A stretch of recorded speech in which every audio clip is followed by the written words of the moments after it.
Hi, I'm Steve Martinelli, and part of the 40th anniversary of the Silver Eagles' first state championship game, we're bringing you interviews with some of the stars of that team. It's been 40 years, and Silver Eagles won the first state championship in 1977. With me today is one of the wide receivers from that team, Kevin Zwart. Kevin, thanks for joining us today. Sure. Hi, Steve. Nice to see you. We're going to start real easy with you, give you a softball to get warmed up here. That's what I need, yeah.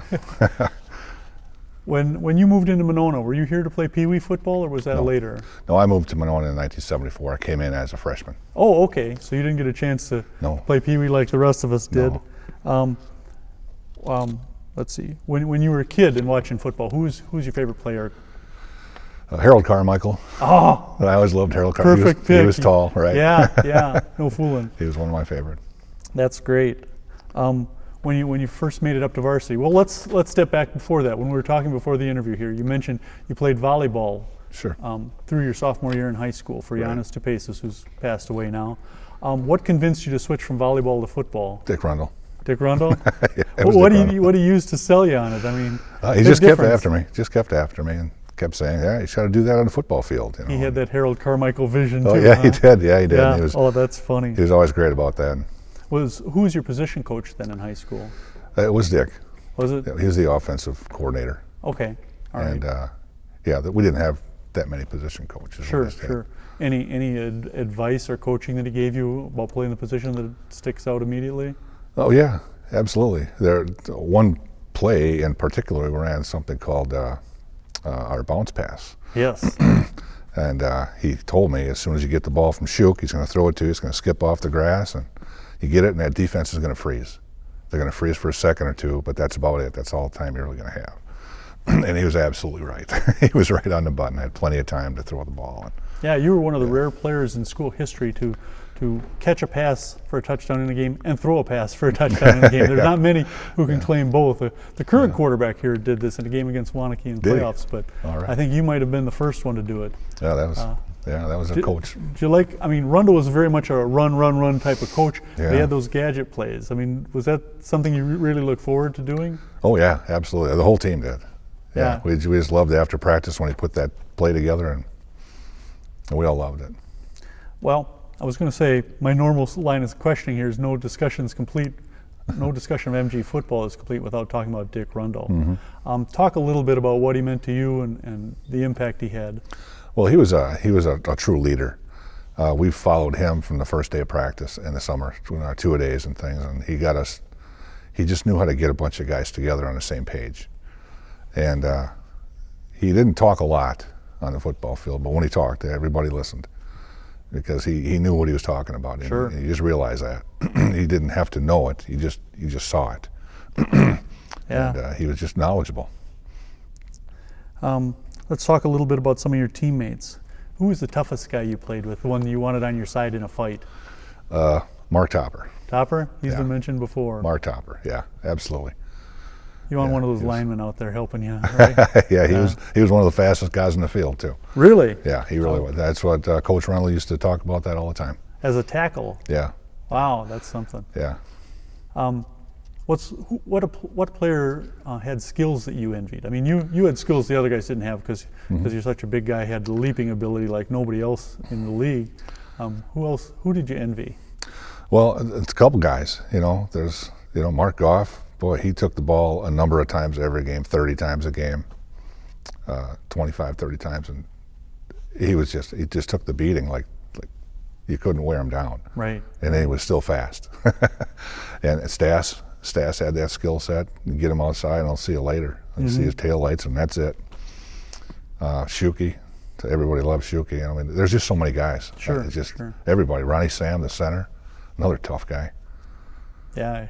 Everybody talks about how tough Eno was. Oh, Eno, yeah. Yeah. The funny thing about Eno, before our games, we'd go to the Smorgasbord, the Heritage Inn, I think it was called. Oh, sure. Smorgasbord place. We all had some money, and the whole team went there, and somebody would invariably fill up a plate and put it on the floor and go, here, Eno.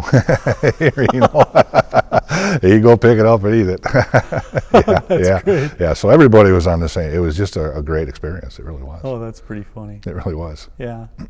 Now you played wide receiver pretty much exclusively, or did you get to play some defense? No defense at all. Was there a position you wish you could have played? Safety. Safety. You want to be back there catching them, saving Yeah, those touchdowns. to check it all out. That's pretty funny. Was there ever a game, I'm sure this happened to you a couple times, when you'd line up at the line of scrimmage and you'd look at the kid across from you and think, this is going to be easy, or this is going to be a lot of fun. That ever happened to you? Yeah, all the time. It's got to happen. If they put single coverage out there. All the time. Whenever that happened, it was Shuki recognized it, I recognized it. Yeah, it was remarkable. Remarkable how successful the two of you were. And Mike shared the two of you were roommates in college. Yeah, up we at were. Stevens Yeah, Point. That's pretty neat that you stayed together like that. Let me find this. All right. Except for that one game against Fort Atkinson when they lined up that guy who was 6'5", you were head and shoulders literally above everybody else that was trying to cover you. Yeah. That season, from the stats that I've read, you only caught 11 passes all season long, but you scored 7 touchdowns. That's kind of a staggering statistic when you think about that. And we had talked some earlier about you throwing a touchdown pass as well to Stassi on the bounce pass. Right. Of all of this, you scored the winning touchdown in the championship game too, if I remember right. Of all these, what's the personal highlight for you? What's the thing you're most proudest of? The Fort Atkinson experience that we had. That was a combination of our wanting to win and the coaching staff's process and getting us ready for what was going to happen. Mm-hmm. Fort Atkinson, we were tied, I think. We were close in the rankings in the state. I think they were 5th and we were 1st. And we went there to play. And they just threw the whole defense at our running game because they knew the running game was good. Sure. Above average. It was excellent. And they did a good job stopping the running game. And that's when the coaching staff switched to a little passing, and that's what we got.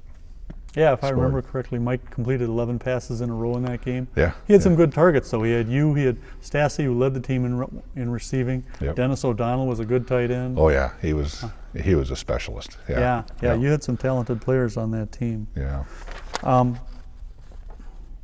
Have you followed MG much over the years? Yeah, a little bit. Much attention? A little bit. I was good friends with Stas for a long time when he coached, and then Brandon Beckwith, I coached him in basketball when he was a freshman. Mm-hmm. And so there's just been a little connection there the whole time. And my son played football for Madison East, so I missed a lot of games over those years. Sure. But I try to get to a few games every year. So it's been a couple years since you've been to a game? Yeah. We're hoping to arrange something where they invite you guys back for a halftime presentation, just to salute you, say your name and let people clap for you. Sure. We're trying to put something like that together. Sure. Looking at MG's current offense, I don't know if you've paid much attention to them. They switched a couple years ago from more of a traditional Rundle type of attack into a pass-first offense. They did a spread offense. Alec Ogden, the quarterback, threw over 300 times last year. Compare that to Shukart throwing it 70 times in a season. Yeah. You think you would have enjoyed that 300 passes? A big chunk of those coming your way? Absolutely. That's why I went to Stevens Point. It was called the Aerial Circus. Ah, okay. So that's kind of why I chose that over the Air Force Academy. Okay. Over the Air Force Academy? Yeah. That was your other option. Interesting. Yeah. When you're 40 years old, you think, boy, I probably should have gone to the Air Force Academy. But it was a great experience at Point. So who of your teammates have you stayed in touch with over the years? Shuki, Mark Topper. Not too many people around. I see Mark Goff once in a while. I see Kyle Matthews every once in a while. Stas, of course. I've seen him quite a bit. Sure. So there's a handful of guys. A lot of other guys moved out of the area. Sure. Or I just haven't stayed in touch with them. Yeah. Final question here for you is, sure. When you're on the field and you're watching that clock tick down in the championship game, the first championship for the school, what kind of thoughts are running through your head? Yeah, just everything. Just looking at everybody, looking at the crowd. The crowd stayed with us all year, and thinking, we did it. We did it. Yeah, pretty special. The coach's responsibility is to put the team in a position to win, and they did that. Certainly did their job. So we had to do our job, and it was something else. Imagine that bus ride back to town was pretty fun. It was a pretty quick bus ride back because we were all singing and. It was up in Oshkosh, wasn't it? Oconomowoc. Oconomowoc. Yeah. Yeah, it's the Oconomowoc's high school field there. Okay. And it was cold. It was cold that. Sure. But you came back heroes and we 17, came back. 18-year-old celebrities. Yeah, we came back to the gym, and the gym was just a ton of people in the gym, and it was something else. Yeah. Is there anything you would share with today's team, about that experience, some life lesson that they could take from it? The life lessons that we all learned from Dick Rendell was just take the day as the day. Do everything you can that day to be successful, and that's going to translate into wins. Yeah, it certainly did. It will. He had quite the record over the years. Oh, man, that's and none better than the '77 team, 10-0, and a state Yeah. championship team. Yeah, there was some talk. I don't forget who I heard it from, but they were talking to someone from the Milwaukee area, and they said that Monona Grove shouldn't even be on the same field with Grafton. So Well, that was interesting. Yeah. I think they had like 4 D1 recruits on that team, I read. Yeah, 4 guys went to Michigan, Yeah, and a coach also, one of the coaches. pretty wild. Well, Yeah. coaching beats a lot of other things. Yeah, and that's one thing about the coaches. You can't say enough about those guys. Years later, after you learn who they were and what they were about, and when you're 17, 18, you don't really research that much about your coaches. Right. But after you find out about them, these guys were perfectionists, and they showed it.